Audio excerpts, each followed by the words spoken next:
Salut, c'est Real Team et on est parti.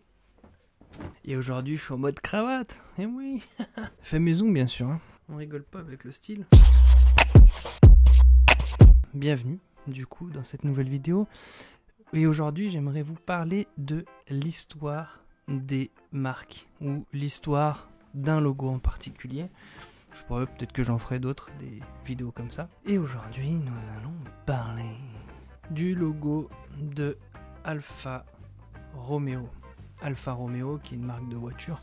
Non pas que je suis fan absolu des marques de voitures ou des voitures en général. J'aime bien les vieilles voitures. Mais ce logo m'a particulièrement parlé parce que j'ai découvert les significations de ce logo il n'y a pas si longtemps. Et je me suis dit, tiens, ça pourrait être intéressant comme vidéo. Je vous parle souvent de l'histoire qu'on doit mettre derrière les logos. Et aujourd'hui, je me suis dit, en fait, il n'y a rien de mieux que de prendre une vraie pratique, hein, quelque chose qui m'a marqué, qui me dit, en fait, ça, je vais pouvoir le redire à mes potes et en fait parler de cette marque alors que je ne suis même pas vraiment fan de cette marque, ni de voiture. Ça va me faire parler de cette marque quand même, de ce logo en particulier. Vous voyez ce que ça peut faire d'avoir une histoire derrière un logo. Et c'est ce que je dis souvent dans mes vidéos, c'est que si vous avez un magasin de chaussures et que vous faites un logo en forme de chaussure, voilà quoi, il n'y a rien, il n'y a pas vraiment d'histoire. Il peut y avoir une histoire derrière, peut-être une chaussure déchirée, un truc comme ça, et du coup vous faites une histoire derrière, mais il faut qu'il y ait un logo a une âme, un logo a une histoire.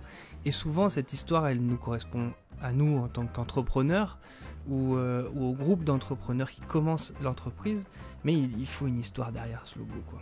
Donc pourquoi Alfa ? Pourquoi Alfa Romeo ? Alors Alfa ça veut dire Anno Mina Lombarda Fabbrica Automobili. Alors moi les gars, l'italien, j'ai juste un peu de sang italien, mais concrètement je le parle pas. Donc vous pourrez bien vous marrer. Donc c'est une société anonyme lombarde de construction automobile. Ça c'est la signification de ça. Lombarde c'est une région au nord de l'Italie, la Lombardie pardon. Et Alpha est aussi la première lettre de l'alphabet grec, synonyme une sorte de nouveau commencement, quelque chose, un départ.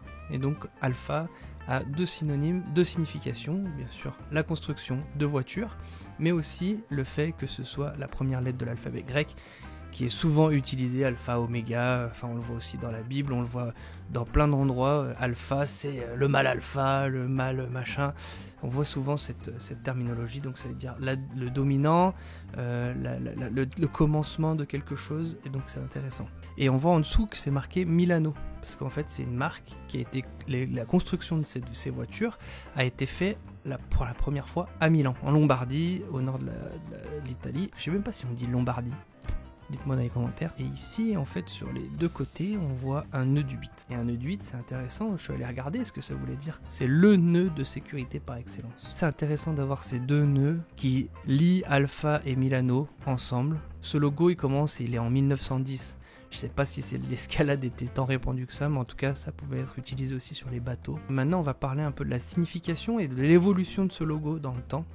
Et vous verrez que c'est assez intéressant et c'est assez intriguant même comme logo. La première chose, c'est qu'on a clairement la volonté d'ancrer la marque Alfa Romeo dans la ville de Milan. On peut voir aussi la croix de Saint-Georges, on peut voir la croix de Saint-Georges en Angleterre aussi, on peut voir la croix des croisés aussi, mais en fait là, la croix rouge sur fond blanc, c'est la croix de Milan. Les armoiries, le drapeau de la capitale de Lombardie. Et c'est son symbole, que ça c'est le drapeau de Lyon par exemple.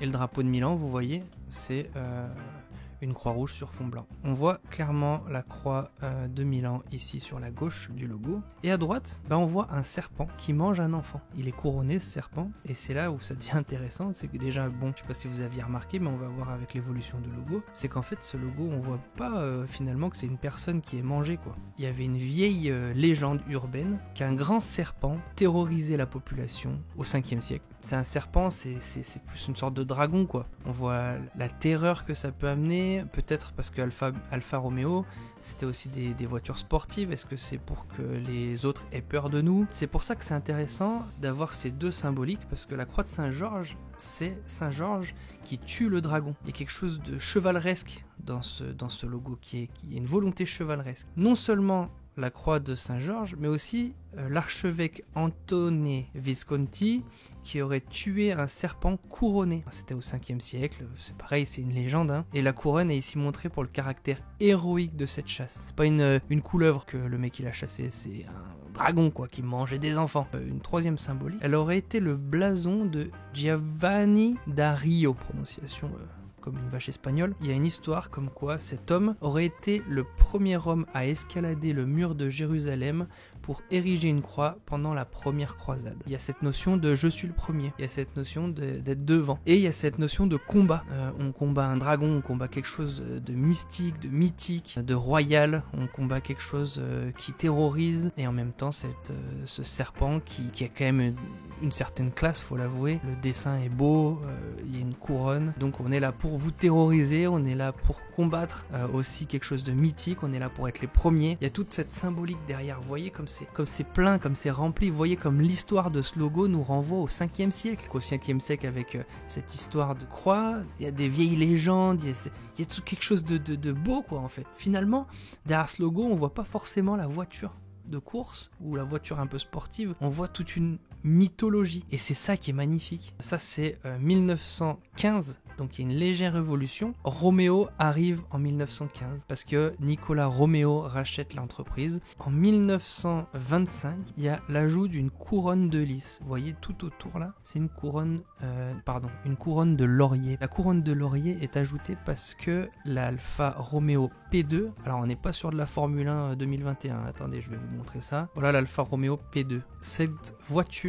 gagne le premier Grand Prix mondial de voitures. Et c'est pour ça qu'on y ajoute cette couronne de laurier tout autour du logo, qui va suivre en plus pendant quelques années d'ailleurs. En 1945, ils font un badge monocouleur. Pourquoi ce logo en 1945 devient rouge et monochrome? En fait, la seule explication que j'ai réussi à trouver, c'est qu'ils avaient perdu le moule pour faire le véritable blason. C'est pas un logo qu'on utilisait en couleur, en impression. On est en 1925, l'impression, bon, ça y est, mais bon, ça galère quoi. Là, c'est vraiment les blasons qu'il y a sur les voitures et qui échangent au fur et à mesure du temps. Et en 1945, du coup, il y a ça. Et pendant 5 ans, je sais pas qu'est-ce qu'ils foutent, je comprends pas quel est le processus de création d'un blason métallique ou d'un moule de blason métallique, mais bon, ils mettent 5 ans à retrouver le logo. Voilà, à retrouver leur blason final.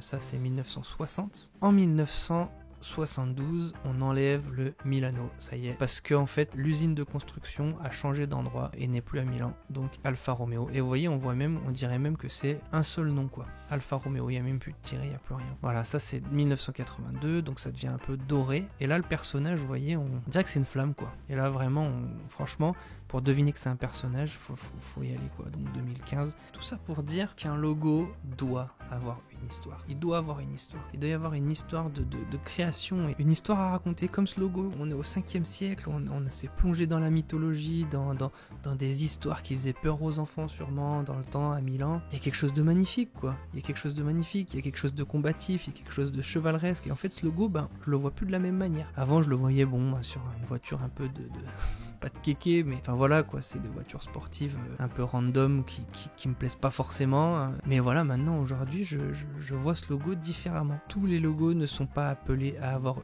une telle histoire, mais tous les logos doivent avoir une histoire. Et souvent, cette histoire, c'est la nôtre. C'est des choses, c'est des easter eggs, comme on appelle ça, des œufs de Pâques qu'on laisse pour les clients un peu intéressants, pour même des curieux comme moi, par exemple, avec Alfa Romeo. Si vous voulez qu'on réfléchisse à ça pour votre logo ou quoi, on peut peut-être prendre un rendez-vous. Bien sûr, comme c'est mon travail quoi. Mais sinon, cherchez une histoire à raconter à vos clients, à votre public cible. Cherchez quelque chose à raconter quoi, une anecdote, un fou rire. Parsemez votre logo de quelques bribes de cette histoire. Quand vos clients ou les personnes cibles que vous avez en tant qu'entreprise ou en tant qu'association vous demandent un peu pourquoi ce logo, pourquoi cette démarche. Si vous êtes amoureux de logos comme moi, proposez-moi des logos qu'on puisse décortiquer ensemble. Je vous promets pas que j'ai toutes les réponses, mais celui-là m'a vraiment intéressé.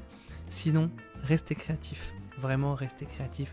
Profitez de vos familles, profitez de votre entourage, profitez. À plus les petits lapins. Ciao, ciao.